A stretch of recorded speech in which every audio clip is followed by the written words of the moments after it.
One, two, three, and we are live. Hello, hello, hello. Let a nigga be white, right? Can't a nigga be white? That is the topic of today's video. This streamer can't stop saying the N-word! He can't stop saying the N-word. And it's this clavicular guy, just got done watching the video, and, I just wanted to talk about this because there's something of a mind virus going around in the culture these days, and I just can't help but notice that well, white people are kind of somewhat treated as a second-class citizen when you try to enter these quote-unquote black spaces, right? You're almost gate-kept away from the conversation. And I do understand, to a degree, why that would be. That's actually a feature that you would find in any culture, right? In any culture, and it would make sense because it's to preserve the lineage in the culture and in the pursuit of perfecting that particular strain of thought and way of living, right? So I think it makes total sense that the mindset exists. However, here's something that really bothers me. I think black people have just completely misidentified where their culture is. They've essentially identified a lot of their culture as with being ghetto, right? You know, and all of the things that are associated with being ghetto. But that is not what black culture is, though. See, a culture is what you get when you're thriving in your most ideal mode and way of being, right? You wouldn't want to base your culture around suffering and pain and torture history. It doesn't make sense. And that sounds moreover, Jewish. yes, I'm glad you brought it up. Moreover than anything, if there was any race, which is not a race, by the way, it's more an identity, but if there was any identity that could claim such a title, it is the Jews! Fairies! No, not fairies. It's the Jews. The goddamn Jews, Emil. It's the Jews. Because what is a Jew? And we're not talking about Israel. We're talking about what is a true Jew. What is a real Jew? And it is as simple as this. It is someone who, or rather a Jewish person would be somebody who participates in multiculturalism. For example, the whole very way that a lot of people are talking about this African American vernacular English. A lot of people are kind of complaining that white people are speaking this way, or complaining that it's being appropriated, quote unquote, as they say, as Gen Z slang. But I don't think what these people realize is that it was never African American to begin with. It was a little bit of African and a little bit of white. And even amongst African and white, they even break down amongst their own groups, right? The concept of both whiteness and blackness became a monolith.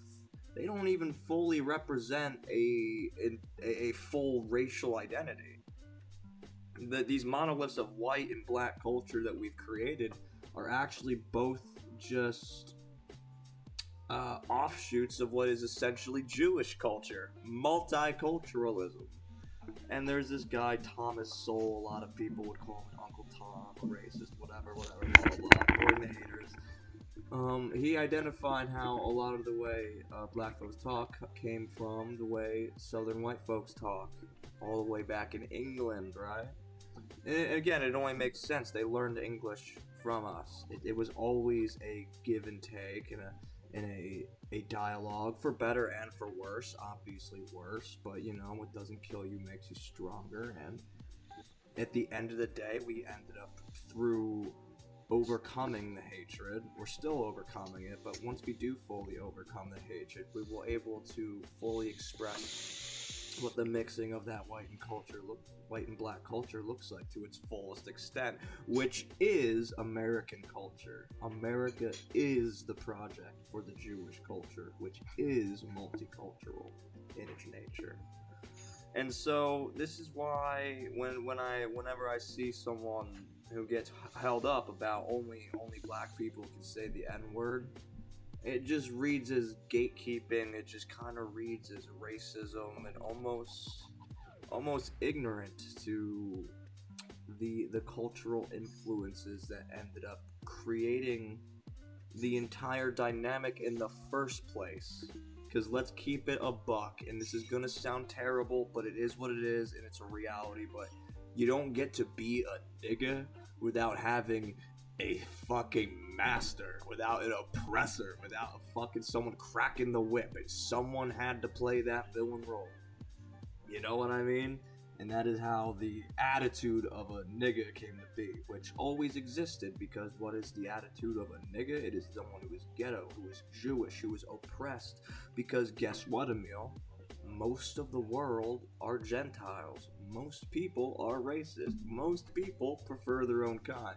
A lot of people can lie to themselves, though, and we can discuss that at a later date, but a lot of people can lie to themselves, though, about who they are and therefore what they like, and that'll cause problems. But that is the majority of how the world operates, and once you understand that this is how the majority of the world operates, well, then you understand why a Jew is someone who is obviously a nigga. Because a Jew who wants to be multicultural in a world that just wants to be about their one culture, you're gonna be the oppressed person. You see what I'm saying? You're gonna be poor. People aren't gonna like you. They're gonna give you a certain eye. They're gonna walk on the other end of the street when they see you coming and all that good stuff, right? Like it's all of that. But it's not like black people don't own being that. They don't own that identity. That is a inherently Jewish identity. You see what I'm saying? So when a lot of people talk about like black culture and cultural appropriation and being a culture vulture, a lot of it's just kind of gatekeeping and racism. It's just racism, but I don't know if they realize it or not, but a lot of it reads as racism. I mean, especially with the way that it's just kind of common. And I've grown up around a lot of black people, right? So it's just kind of common to hear the white man. The white man. It's always the white man causing problems, and they're always talking about, man, this white dude, this white, and it's like white supremacy this, white supremacy that. And it's just like, yo, this kind of reads as racist. Can we tone it down a little? Stop talking about skin color and maybe analyze the problem for what it is and what's really going on, which is a human fucking issue, right? So let's talk about what racism is real quick then, since we're talking about it. Since a lot of people would probably think, oh, I'm racist, blah.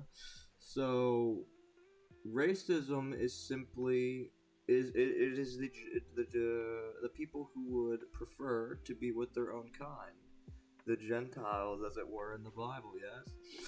And this is a very natural. It is a very animalistic desire. This is something you just see in the animal kingdom, where it is not the majority who decide to outbreed, they prefer to interbreed, right? And so that is what racism is. And it's not even racism, right? Think of it this way. Just as people need their safe space to thrive and to be themselves, so do cultures, so do identities, and therefore people, nations. They need their safe space to thrive. America can be the homeland for the Jews, though, where people don't, where it's multicultural, right? Where you don't strictly identify with that identity. So there needs to be a mass consciousness awakening on this issue, Emil. A consciousness renaissance. Black people need to start knowing that. I mean, everyone does, but we need to start recognizing what American culture really is. We need to start recognizing what American culture really is. It's something that really stuck out to me. Yes. And this is how I know he's got a Gentile mindset, a racist mindset, this Antonio guy. And again, it's okay. There's nothing wrong with it. You're human, you're natural, it's okay. He talked about how we're being too inclusive as black people. without realizing that the culture he's speaking on is a Jewish culture. It is naturally inclusive. It always will be inclusive. Like, this isn't black culture. This is American culture. So, yeah, just let a nigga be white, bro. I don't see the problem. I think anyone who does have a problem with it is, quite frankly, racist. I mean, they're just you always whatever you hate is what you are projecting, and you haven't integrated within your own psyche. It's that simple. I mean, I'm beyond hating people. I love everybody. I see people for who they are and what issues they have and what we're dealing with and what we're seeing. I've done so much to try and unpack this puzzle that is communication, and we're getting there. Oh baby, we are getting close. Also, something funny, we'll bring it up in another video, but this guy was talking about how look smacking is white supremacy. It's just, everything is just white supremacy. There's like there's a white like, just as you know a saying how there's a gun behind every blade of grass in America, Emil? No, I did not know that. Okay, well, it's a saying, but to these people, there's a white supremacist hiding behind every blade of grass in America. To these people, and it's like, come on, man. We gotta drop the us versus them mindset. It's time to actually seek healing. Like, ended slavery like fucking 300 years ago. If we can end physical slavery, we can end the mental slavery that we are inducing upon ourselves when we decide to hate each other instead of understand each other.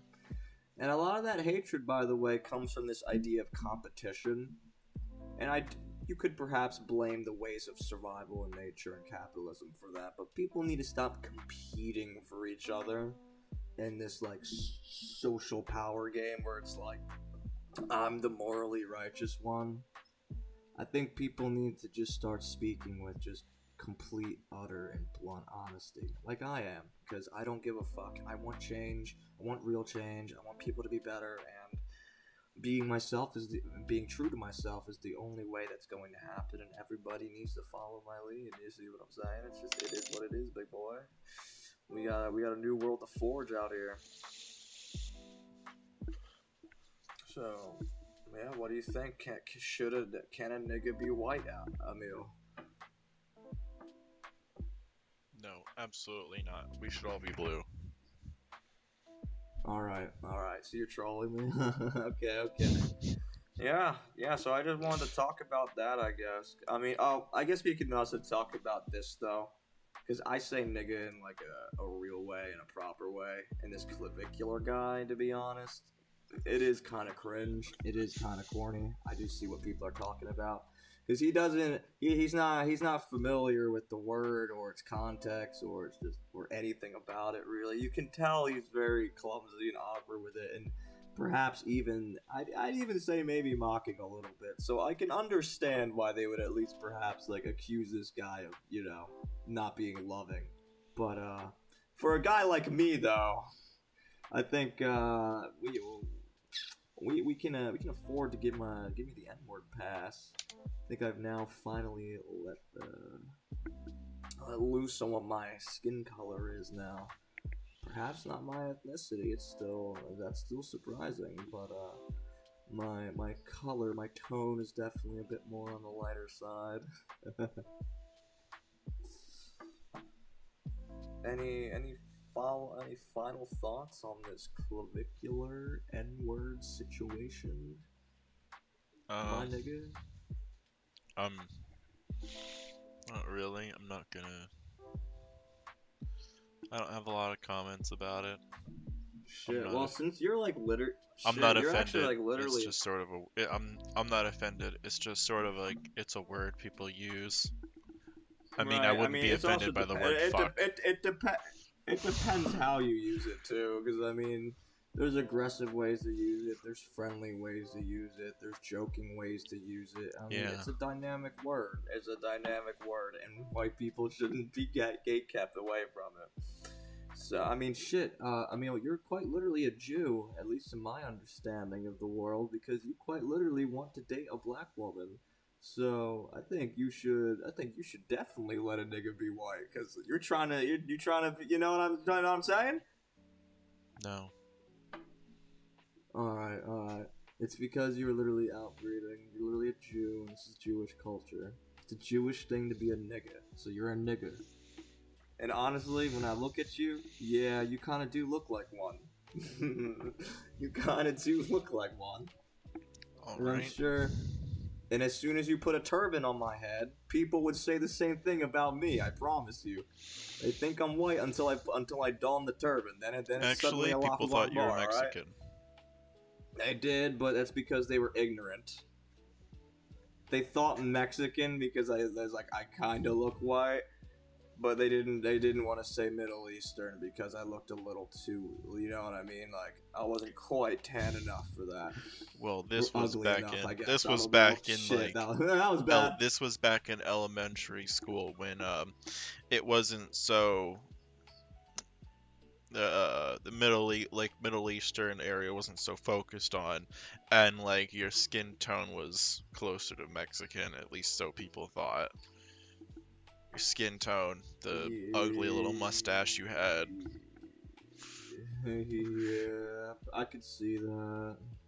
Makes sense. Well, yeah, that wraps up my thoughts on this episode, and that's it, ladies and gentlemen. We'll see y'all next time.